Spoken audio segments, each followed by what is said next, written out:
Lesson 7.5, function tables. How do we build them? Some subtle differences that are in there.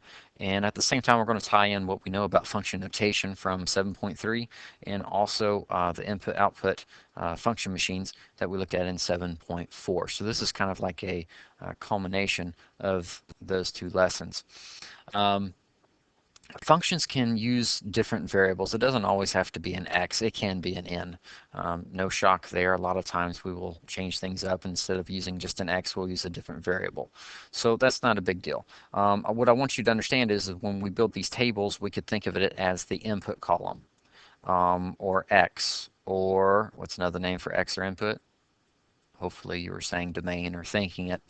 And then the last thing is that when we look at this type of function notation, we would read it as f of n. And that's the difference. It's very subtle. Instead of using an x there and saying it's f of x, we'll just be looking at it and calling f of n, and we will be using f of n literally for our output column, or our y column, or our range.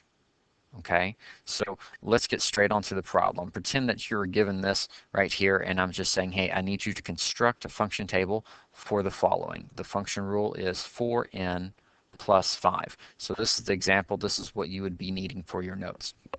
Okay, this is what I would expect you to do. I would expect you to draw a 2-column chart or table, just 1, 2, a T chart there. Our input, we said, we could make it this variable. Do you see they used an n? So I would use an n there. Whatever variable they use, I would use that. And then our output, we're going to use the function notation of f of whatever the variable is that was in the equation. So if it was a z, I would call it f of z, and this would be a z for our input. The other thing is it's very similar to our x, y tables. Hey, input's the same thing as x, output's the same thing as y. It's the exact same thing. So I mean, technically, if you wanted to, we could just be building an x, y table, or we could be building an input-output table. But when I say build a function table, use the variable that's in the equation usually, and then set up f of whatever that variable is for the function rule. So let's go and solve this, since that way we'll be done. Construct a function table for the following. Here's our function rule for n plus 5. Our variable is an n, so that becomes our input. And then we just put an f in front of that, and we call it f of n for our output. Where did these numbers come from? I made them up and I kept them small. It's the same thing that we learned in linear equations. When you built an x-y table, keep them small so you can do it in your head. And now we go and we plug in this is our input for this n here. So 4 times negative 2 is negative 8. And what's negative 8 plus 5? Negative 3. So that one's done. And then we just go straight down the line. Negative 1 is our new input. So we plug it into our function rule. Negative 1 times 4 is negative 4. Negative 4 plus 5 is positive 1. So that one's done. And we just keep on doing this all the way through.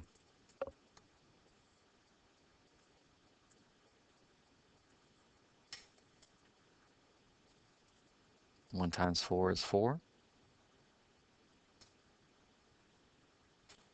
And here's 2.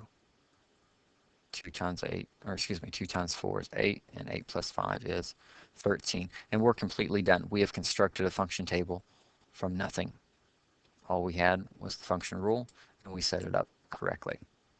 Let's take a look at a different example, so that way you've got something else. This time our input is going to be an x, so put an x there for your x column or your input column. So let me just write input here, so that way you'll know what that is. And this will be our output side, okay? But we're going to call it f of, what was our variable again? X. There we go. And now just keep the numbers nice and small. Let's just put down negative 2, 1, 0, and positive 2, okay? Negative 2 times 5 is negative 10. Negative 10 plus 2 is negative 8. 1 times 5 is 5. 5 plus 2 is 7. 0 goes in for the x. That's our input. So 0 times 5 is 0. And 0 plus 2 is 2. So our output is 2. And this one, we would get 12. I believe we've got one more example here. What about if our function rule was negative 2x minus 4? Okay, no biggie. Our variable is an x, so this becomes our input. our output becomes f of, what was our variable again? Yep, x. And let's just use 0, 1, 2, and 3. Again, it doesn't matter what numbers you put in there.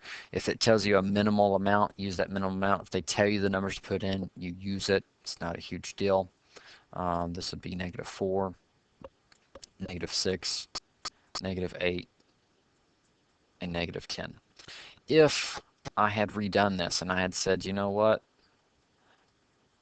it was n. The only difference would be is I would put an n right here, and I would call it f of n. Everything else, if I use the same input numbers for n, I would still get the same results.